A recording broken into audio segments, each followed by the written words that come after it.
की आपने बात की है कि इस तरह से मैनेज किया जाता, तो ये जो हरे, लाल, नीले, पीले ये जो कंटेनर्स दिखते हैं ये किस बात के होते हैं, क्यों किए जाते हैं? आपने बहुत अच्छा प्रश्न किया है। क्योंकि अगर एक हम आम कचरे की बात करें तो पूरे भारत में अराउंड 24 मिलियन टन कचरा प्रतिवर्ष निकलता है। सोच सकते हैं 24 मिलियन टन कचरा प्रतिवर्ष, यानी कि 1.1 लाख टन कचरा रोज निकलता है इस देश में, और औसतन भारत सरकार इस पे 11,000 करोड़ रुपए प्रतिवर्ष खर्च करती है। आप समझ सकते हैं कि इतना अधिक कचरा कैसे निष्पादित किया जाएगा और कैसे लोगों को। आप देखिए कि छोटे छोटे बच्चे जो कचरा बीनते हैं, ड्रग पिकर्स हैं, उनको अस्पताल से निकली हुई सुइयां, सिरिंज, उसमें HIV, हेपेटाइटिस के इन्फेक्शंस हैं, वो बिना ग्लव्स के, बिना किसी प्रोटेक्शन के कचरा उठाते हैं और सुइयां ऐसे फेंकी रहती हैं, उनको चुभ जाती हैं। तो ये समाज में एक तरह से बीमारी फैला रहे हैं हम।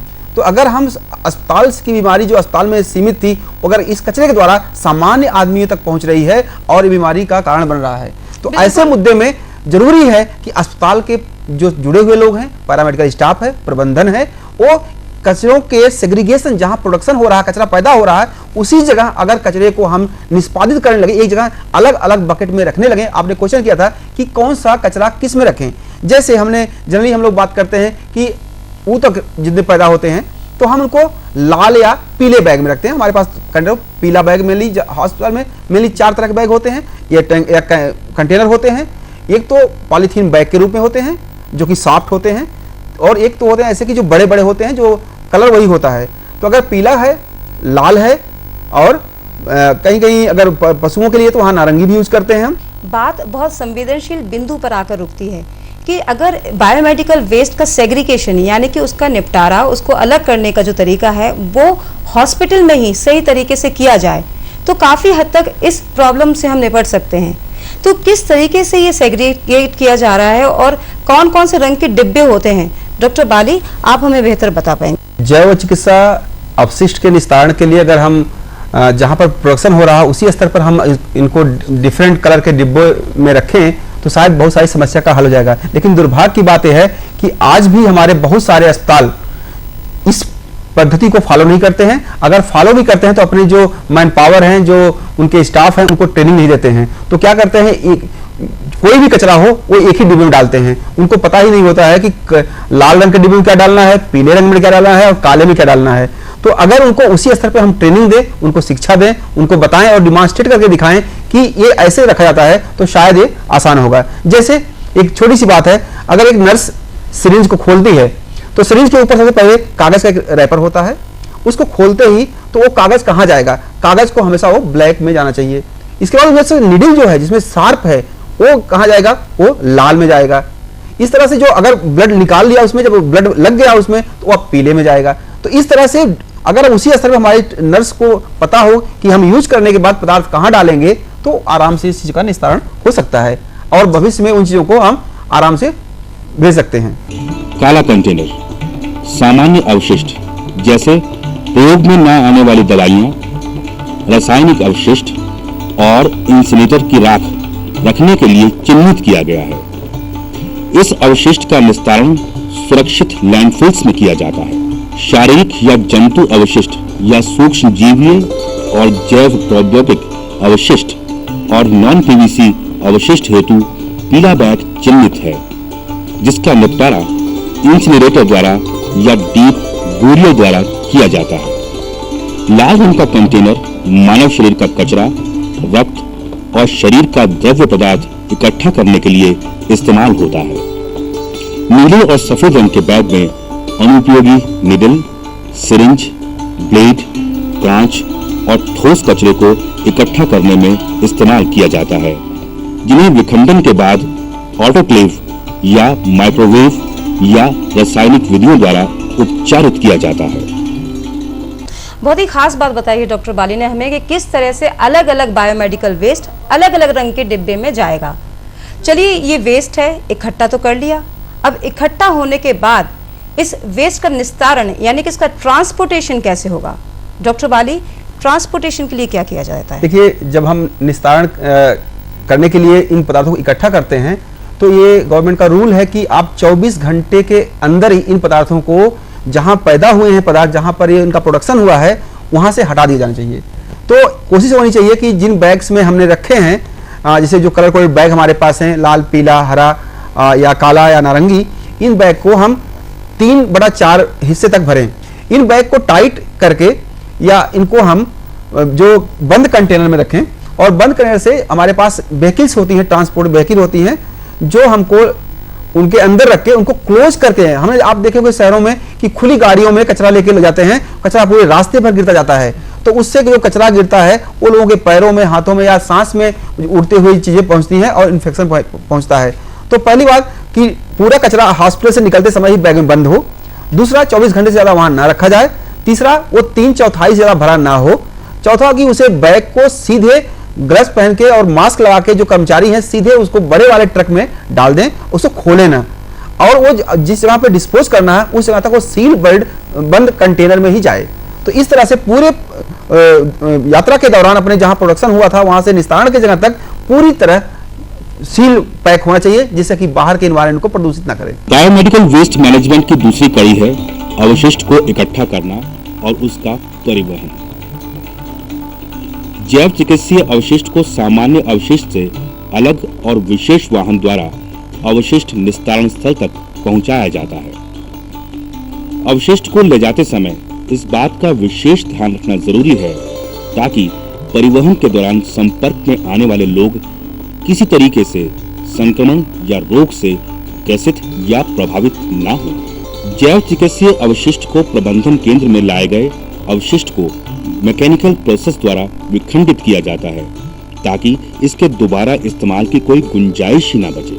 तो ये तो पता चला कि बायोमेडिकल वेस्ट का ट्रांसपोर्टेशन कैसे होता है, लेकिन जहन में एक सवाल उठता है कि जो कर्मचारी हैं, जिसका कलेक्शन करते हैं, जो इसका ट्रांसपोर्टेशन में मदद करते हैं, वो अगर इससे एक्सपोज्ड होते हैं तो उनको किस तरह की खतरे होते हैं स्वास्थ्य के प्रति? पूरे कचरे के ट्रांसपोर्टेशन कलेक्शन के दौरान 3 तरह के लोग संपर्क में आते हैं। पहले वो लोग जो इस कचरे के उत्पादन में शरीक होते हैं, जैसे डॉक्टर, नर्सेज, हॉस्पिटल के स्टाफ। दूसरा, ऐसे लोग जो इस कचरे को ट्रांसफर करते हैं, जैसे कि ट्रक ड्राइवर या वहां पर जो लोग लाते हैं ट्रक पे। तीसरा, ऐसे लोग जो वहां पर डंप करते हैं, वहां पर कूड़ा करकट बिलने वाले लोग। तो आप देखिए कि बहुत सारे लोग इससे जुड़े हुए हैं और सबकी अपनी अपनी तरह की परेशानियां हैं।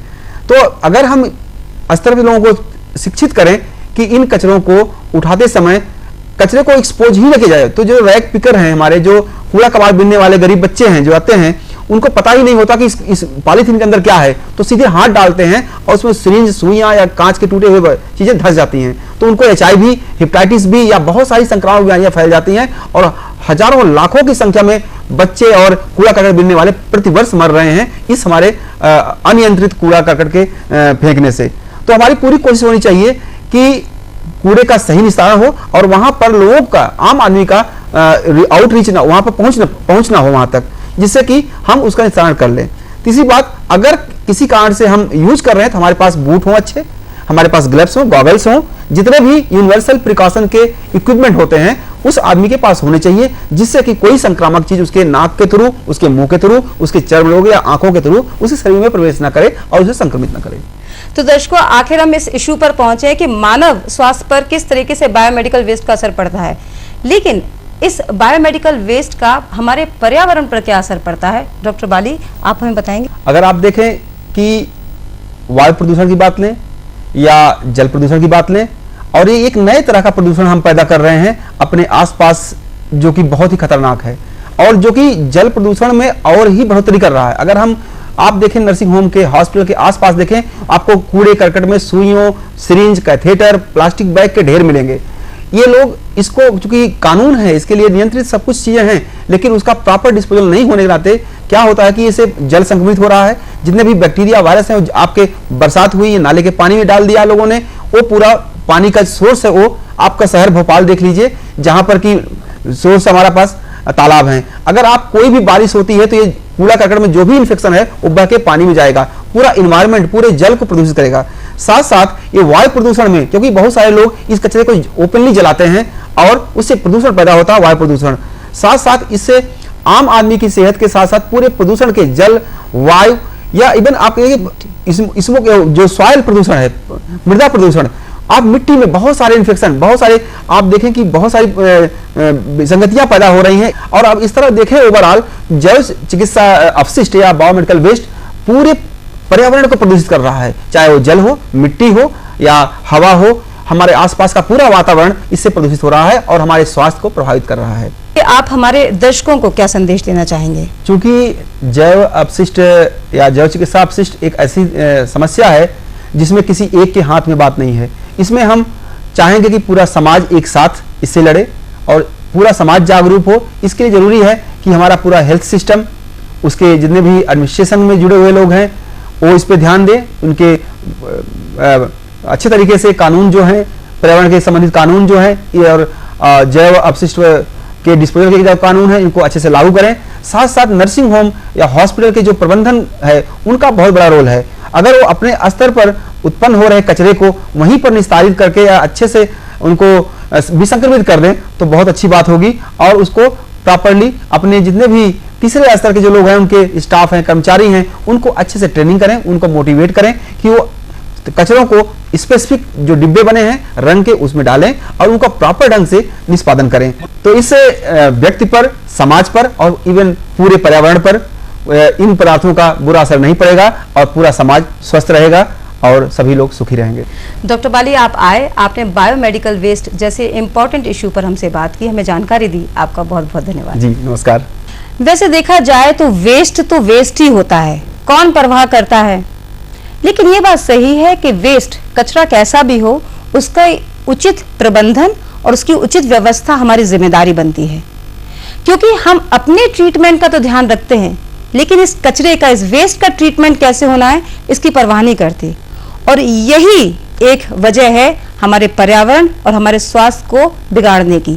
जी हाँ, अगर हम इस बात पर ध्यान देंगे तो हमारा पर्यावरण और हमारा जीवन दोनों ही सुरक्षित, बेहतर और सुखी रहेंगे।